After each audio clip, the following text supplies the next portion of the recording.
బియ్య పిండి మన ఇంట్లో రెడీగా ఉందనుకోండి, ఎన్ని వెరైటీలనే చేసుకోవచ్చు. అదే పురాతన తవ్వకాల్లో బయటపడ్డట్టు వంటలు కూడా బయటపడతాయమ్మా.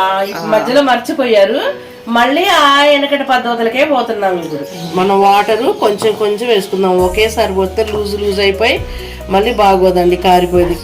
ఇలా పెట్టేసుకున్నాం, ఇలా మురుకున్న దాంట్లో పెట్టేసుకుందాం. అందరికీ వచ్చులేండి, ఏంటో చూపిస్తున్నా నేను ఎలా చేస్తానో చూడండి.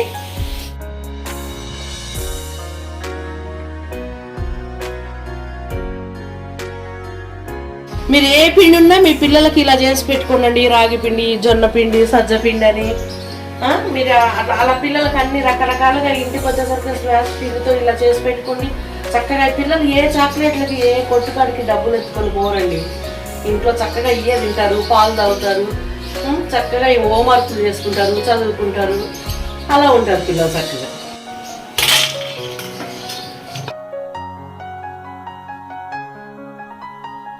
ఆమ్ బాగుందా చింతల్లి? ఆమ్ బాగుందా? సూపర్ అను, సూపర్. హాయ్ అండి, వెల్కమ్ టు స్వరూపాస్ కిచెన్. అందరు ఎలా ఉన్నారండి? బాగున్నారు కదా? భగవంతుడి దేవుళ్ళు అందరు బాగుండాలి, అందరు ఆరోగ్యాలు బాగుండాలండి. ఈ రోజు నేను చేయబోయేది బియ్యపు పిండితోటి మురుకులు చేసుకుందామండి. బియ్యపు పిండి మన ఇంట్లో రెడీగా ఉందనుకోండి, ఎన్ని వెరైటీలనే చేసుకోవచ్చు. అదే నేను ఇప్పుడు ఉల్లిగడ్డతో చేస్తున్నాను, చూద్దాం. ఇది ఎప్పటి కాలం అమ్మా? ఇది ఎప్పటిదో పురాతన కాలం అమ్మా. ఇవన్నీ చాలా బాగుంటాయి అమ్మా. మధ్యలో మర్చిపోయారు, మళ్ళీ ఆ వెనకటి పద్ధతులకే పోతున్నాం. ఇప్పుడు ఇప్పుడు ఈ మురుకులకు కావాల్సిన పదార్థాలు మనకి బియ్య పిండి, ఉల్లిపాయలండి, మనకి నువ్వులు, వాము, సాల్ట్, కారము, అవి డీప్ ఫ్రై చేసుకోవడానికి నూనె కావాలి మనకి. ఇప్పుడు మనము ఉల్లిపాయని ఇలా కట్ చేసి పేస్ట్ చేసుకుందాం అమ్మ మిక్సీలో.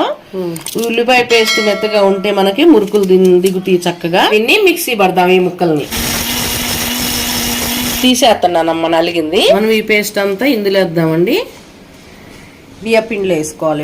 బియ్య పిండిలో ఒక 1/2 kg బియ్య పిండి ఉందనుకోండి, ఒక 4 ఉల్లిపాయలు తీసుకోండి. నువ్వులు వేసుకున్నామండి, చక్కగా వాము కూడా వేసేసానండి, చాలా బాగుంటది. అందులో కారం వద్దండి, ఉల్లిపాయ ఘాటు ఉంటుంది. నేను ఏదో కొంచెం అలా అంటున్నాను, చూసుకొని వేసుకోండి మీరు కూడా.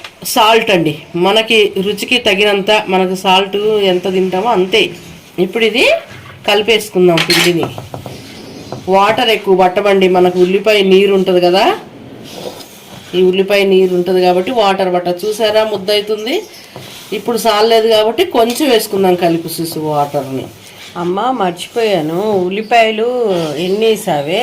ఎంత పిండికి తీసుకుని ఎన్ని వేసావు? ఒక 1/2 kg ఉంటే ఒక 4-5 పడతాయి ఉల్లిపాయలు అన్నాను కదా. ఇంకా వేసుకున్నా వేసుకోవచ్చు, పిండికి ఇంకా పొడిగానే ఉంది కాబట్టి.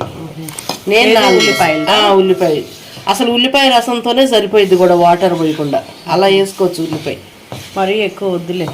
అందుకే కంటికి ఘాటు వచ్చేస్తుందమ్మా, ఘాటు వచ్చేస్తే కదా వచ్చింది. అందుకే కారం తక్కువ అన్నాను.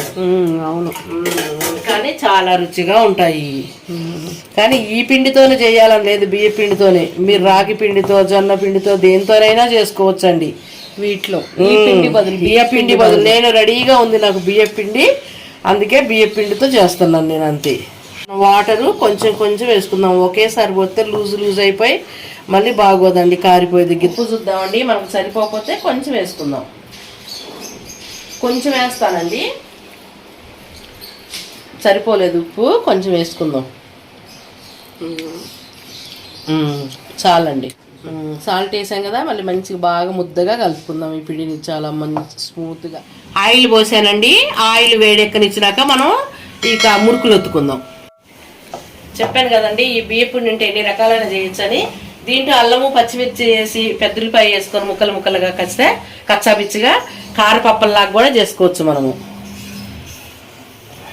చాలా బాగుంటాయి కదా. మెత్తటి అప్పలు, కారపప్పలు చేసుకున్నా, తపాలా చెక్కలు చేసుకున్నా, ఎన్ని వెరైటీలు చేసుకోవచ్చండి. పిండి ఉంటే మన ఇంట్లో వాళ్ళకి చిరుతిళ్ళు బయట తినకుండా ఇంట్లో మనం ఈ పిండితోటి ఎన్ని రకరకాల వెరైటీలు ఈసారి అట్లాగే మనం అప్పలు చూపిద్దామమ్మా.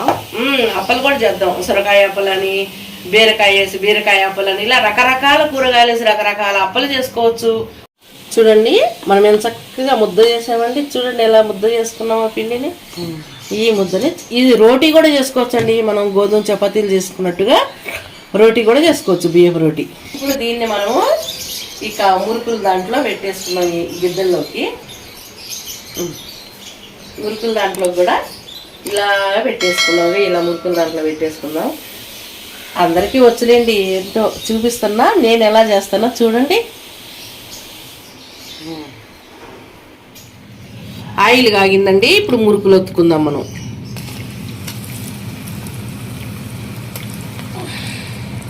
చూడండి ఎంత చక్కగా ఒత్తుకున్నాము, చక్కగా మంచిగా దాన్ని కాగనిద్దాం. కొంచెం ఎర్రగలుతాయి, కరకరలాడుతూ ఉంటాయండి, ఏమో రుచిగా ఉంటాయి. ఆయిల్ పొంగుతుందమ్మా. పొంగదు. పల్లి నూనెలు అయితే శనగపిండి లాంటివి వేస్తే పొంగిపోతాయి. చూడండి ఇలా జంతికలు వేసుకున్నాం కదా మనం మురుకులు, ఆ మురుకుని ఆ పక్క కాలిన తర్వాత మళ్ళీ ఇలా తిరగేసుకుందామండి చక్కగా.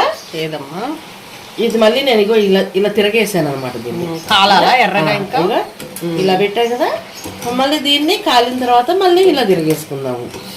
బాగా కాలిద్దాం. ఎర్రగా కాలి అనుకో కరకరలాడుతూ ఉంటాయి, చక్కగా ఏమో రుచిగా ఉంటాయి బాగా. మీరు ఏ పిండి ఉన్నా మీ పిల్లలకి ఇలా చేసి పెట్టుకోండి. రాగి పిండి, జొన్న పిండి, సజ్జ పిండి అని మీరు అలా పిల్లలకి అన్ని రకరకాలుగా ఇంటికి వచ్చేసరికి స్మాష్ పిండితో ఇలా చేసి పెట్టుకోండి. చక్కగా పిల్లలు ఏ చాక్లెట్లకి ఏ కొట్టుకాడికి డబ్బులు ఎత్తుకొని పోరండి. ఇంట్లో చక్కగా ఇయ్యే తింటారు, పాలు తాగుతారు, చక్కగా ఈ హోంవర్క్లు చేసుకుంటారు, చదువుకుంటారు, అలా ఉంటారు పిల్లలు. చక్కగా ఎర్రగా కాలింది జంతిక. అదే రకరకాలుగా అంటారండి, నేను బూర్కులు అంటున్నాను. బేసిన్ లేస్తుంటే కూడా గల్లు మనం మోగుతుంది. ఇక అన్ని పిండి అంతా ఇలాగే అన్ని ఒత్తుకోవాలండి, ఒకదాని అనుకొకటి మొత్తం కాల్చుకోవాలి చక్కగా ఎర్రగా. ఏమండి ఈ గంట కంటే మనం చాకు కొనతోటి లేకపోతే మనకి అట్లకాళ్ళు వెనక ఇత్తడి అట్లకాళ్ళు, ఇనప అట్లకాళ్ళు అలా ఉంటాయండి. అట్లకాడ కొనబెట్టి చక్కగా ఇలా నేను చూపిస్తాను చూడండి మీకు.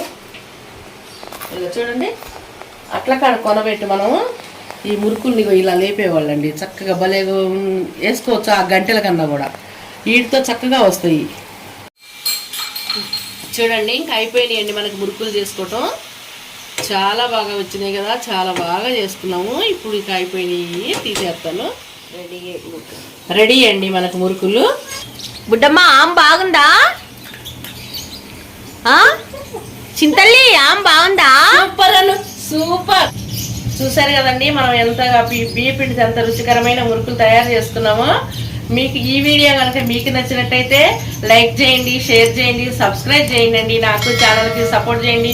మీ సపోర్ట్ నాకు ఎప్పటికీ ఉండాలి, మీ అభిమానం ఆదరణ ఎప్పటికీ ఉండాలండి.